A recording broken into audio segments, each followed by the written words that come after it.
အားလုံးပဲမင်္ဂလာပါခင်ဗျာဒီမှာဆိုရင်တော့မလေးရှားနိုင်ငံရဲ့ National Hand တစ်ခုဖြစ်တဲ့ Nazi Lamp ဆိုတဲ့ hand ကလက်ပုံတော်မျိုးကိုဒီဗီဒီယိုထဲမှာရှင်းပြပေးတော့မှာဖြစ်ပါတယ်။ချင်းချက်တော်ဖြူ hand နဲ့အတွက်ချက်မျိုးကိုပြင်ဆင်ထားပေးရမှာဖြစ်ပါတယ်။ငွေတူကြပြီးစိုင်းစမ်းပြီးမကြီးဒီအနည်းပြောထားတာရဲ့အဓိကအသက်ဖြစ်တဲ့မြေတိကြောင့်ဖြစ်ပါတယ်။မြေတိကြောင့်ကိုတော့ညာထဲကနေတီးပြီးတော့ရေမေးဆူဆူထဲမှာတညာလုံးရေစိမ်ထားပြီးမယ်ဆိုရင်တော့ဖြင့်နောက်တစ်နေ့မနေ့မှာကျိတ်ရတာလွယ်ကူပြီးတော့ hand နဲ့ချက်တဲ့ခါမှာမြန်ဆန်စီမှာဖြစ်ပါတယ်ဗျာ။ကျင်းနဲ့ချက်တော်ဖြူငွေတူကြောင့်ပါထည့်ပြီးတော့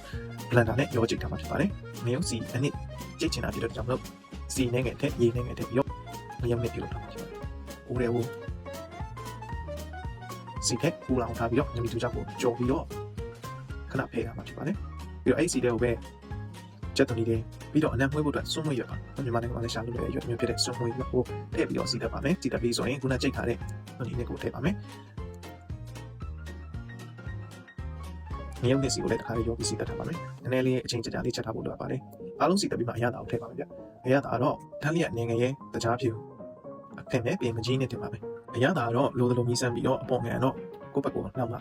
ချိန်ညှိလို့ရပါတယ်ခင်ဗျာ။ဥဆိုရင်တော့ပြန်ဒီဗီဒီယိုကြည့်ပြီးတော့မိမိအိမ်မှာဖြစ်မြန်မာနိုင်ငံမှာလည်းအလွယ်တကူချက်စားလို့ရတဲ့ဝယ်ရချမ်းတဲ့ပစ္စည်းတွေဖြစ်တယ်လို့မိမိရဲ့အိမ်မှာချက်စားကြည့်ကြဖို့တိုက်တွန်းချင်ပါတယ်ခင်ဗျာ။ဒီ page လေးကို like and subscribe လုပ်ပါပေးပါခင်ဗျာ။